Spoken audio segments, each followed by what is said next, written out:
అందరికీ నమస్తులు. ఈరోజు వేసవి సెలవుల్లో భాగంగా మనం 10వ రోజు 10వ పద్యం నేర్చుకుంటున్నాం.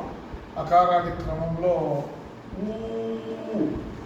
ఊతో మొదలయ్యేటటువంటి పద్యం.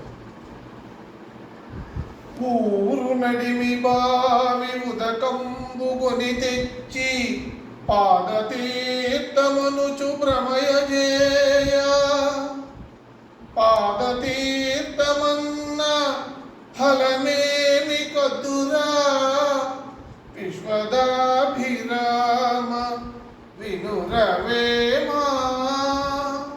మరొక్క మారు.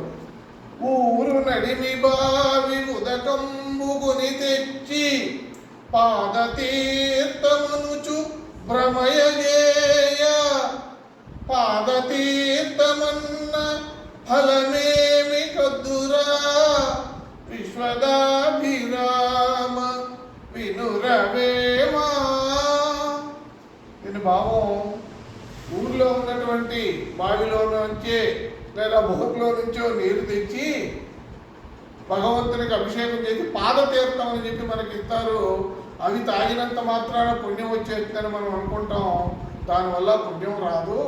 మరి నిజమైనటువంటి పుణ్యం రావాలంటే దేవుని మీద భక్తి ఉండాలి తప్ప వీటి వల్ల కాదు అని వేమని తెలియజేస్తున్నాడు.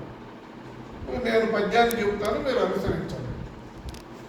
ఊరు నడిమి బావి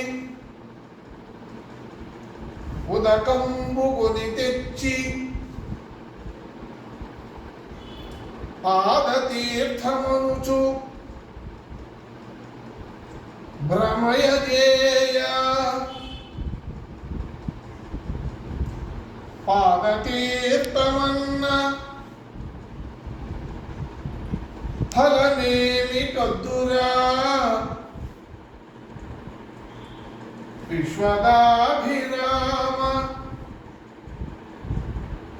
వినురవేమా.